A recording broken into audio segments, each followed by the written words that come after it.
ಸಾಯಿವನ್ ಶಿವಮೂರ್ತಿ ಕೋಟ ಬರ್ತಂಡ ಕೋಲಾರ ಇಡಿದೆ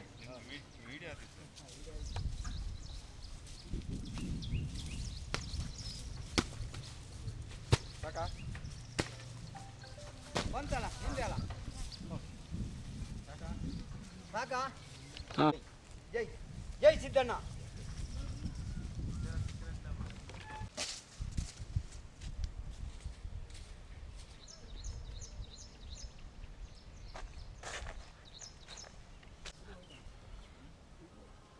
ಬನ್ನಿ ಒಟ್ಟಿಗೆ ಬನ್ನಿ ಎಲ್ಲ ತಗೊಂಡು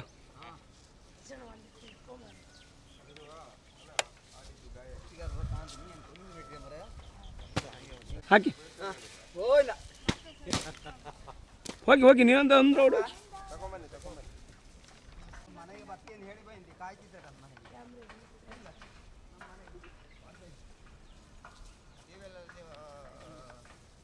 ಐದಾಳ್ರು ಟಿ ವಿಯಲ್ಲಿ ಬರ್ತಾ ಇಲ್ಲ ಅಂತ ಹೇಳಿ ಎಲ್ಲರೂ ಖುಷಿ ಇದೆ ಅದೇ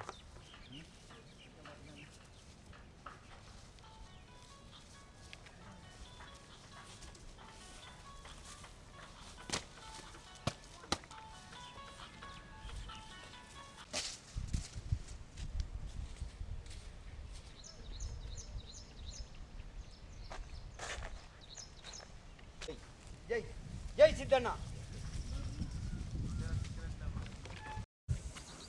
ನಮಸ್ಕಾರ ಸರ್, ನಾನು ಸಿದ್ದದೇವಡಿಗ ಹತ್ತಟ್ಟು ವಲಯದ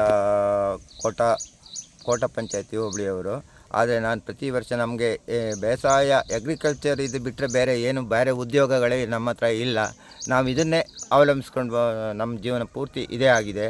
ಆದರೆ ಈ ನಮಗೆ ಬೇರೆ ಆದಾಯ ಇಲ್ಲದಿದ್ದಕ್ಕೆ ಈಗ ಬೇಸಾಯವನ್ನೇ ಮಾಡ್ಕೊಂಡು ಹೋಗೋದು ಬಿಟ್ಟರೆ ಬೇರೆ ಯಾವ ಒಂದು ವ್ಯವಹಾರಗಳಲ್ಲಿ ಬೇರೆ ಸಂಪಾದನೆಗಳಾಗಲಿ ಬೇರೆ ಏನೂ ಇಲ್ಲ. ಈಗ ಕಳೆದ ವರ್ಷದಿಂದ ಕಲ್ಲಂಗಡಿ ಹಾಕ್ತಾಯಿದ್ದೇನೆ ನಾನು.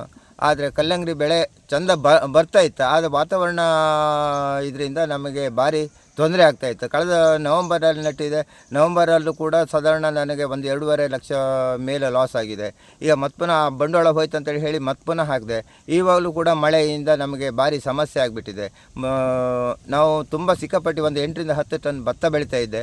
ಆದರೆ ಭತ್ತ ಬೆಳೀಲಿಕ್ಕೂ ಕೂಡ ನಮ್ಮದು ಈ ಹೊಳೆ ಹೂಳೆದ್ದೇ ಇರುವ ಕಾರಣದಿಂದ ನಮಗೆ ಭತ್ತ ಕೂಡ ಈಗ ಒಂದು 10 ಕ್ವಿಂಟಲ್ ಭತ್ತ ಬೆಳೀಲಿಕ್ಕೆ ಆಗೋದಿಲ್ಲ. 10 ಟನ್ ಭತ್ತ ಬೆಳೆಯುವ ಮುಂಚೆ ಒಂದು 10 ಕ್ವಿಂಟಲ್ ಭತ್ತ ಬೆಳೀಲಿಕ್ಕೆ ಆಗೋದಿಲ್ಲ. ನಮ್ಮ ಪರಿಸ್ಥಿತಿ ಭಾರಿ ಕಷ್ಟದ ಬದುಕಾಗಿದೆ. ಇದ್ರ ಬಗ್ಗೆ ಸರ್ಕಾರ ಏನು ಈ ಗಮನ ಹರಿಸೋದೇ ಇಲ್ಲ.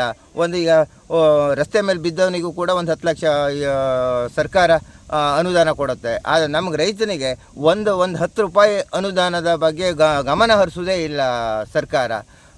ಸರ್ಕಾರ ಹೇಳ್ಕೊಳ್ಳೋದೇನೆಂದರೆ ರೈತ ನಮ್ಮ ದೇಶದ ಬೆನ್ನೆಲು ಬಂದೇಳಿ. ಆದರೆ ನಮಗೆ ನಿಜವಾಗ್ಲೂ ಹೇಳಿ ಸರ್ಕಾರದಿಂದ ಯಾವುದೇ ಒಂದು ಬೆನಿಫಿಟ್ ಸಿಗ್ತಾ ಇಲ್ಲ. ರೈತರ ಬಗ್ಗೆ ಗಮನ ಸ್ವಲ್ಪ ಇನ್ನು ಮುಂದಾದರೂ ಕೂಡ ಸರ್ಕಾರ ರೈತನ ಬಗ್ಗೆ ಸ್ವಲ್ಪ ಗಮನ ಹರಿಸಿದ್ರೆ ಒಳ್ಳೆಯದಂತೇಳಿ ಹೇಳಿ ನನಗನ್ನಿಸುವ ವಿಚಾರ.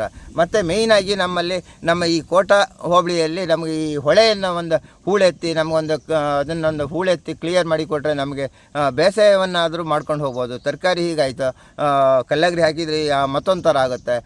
ಬೇಸಾಯವಾದರೂ ಒಂದು ಚೆಂದ ಮಾಡು ಅಂತೇಳಿ ಹೇಳಿದರೆ ನಮಗೀಗ ಹೊಳೆಯಲ್ಲಿ ಜೂನ್ ನಂತರ ಏನೂ ಮಾಡಲಿಕ್ಕೆ ಆಗೋದಿಲ್ಲ. ನಮ್ಮ ಭೂಮಿಯಲ್ಲೆಲ್ಲ ಒಂದು 4 ಫೀಟ್ 5 ಫೀಟ್ ನೀರು ನಿಲ್ಲುತ್ತೆ. ಇದೆಲ್ಲ ಸಮಸ್ಯೆ ಆಗಿಬಿಟ್ಟಿದೆ. ಇದ್ರ ಬಗ್ಗೆ ಸರ್ಕಾರ ಸ್ವಲ್ಪ ಗಮನ ಹರಿಸಿ ತುಂಬ ಒಳ್ಳೇದಂತೇಳಿ ಹೇಳಿ ನಾನು ಹೇಳೋದು. ರೈತರೆಲ್ಲ ಈ ಥರ ಆದದ್ದು ಏನು ಬದುಕುದು ಹೇಗೆ? ಕಷ್ಟಣ. ಯಾರು ಸರ್ಕಾರ ಯಾರು ಸಪೋರ್ಟ್ ಮಾಡೋದಿಲ್ಲ.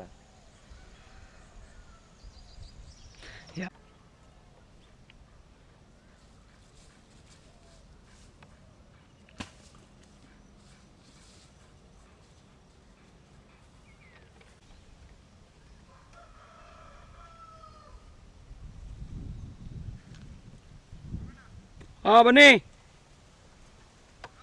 ಹಾಂ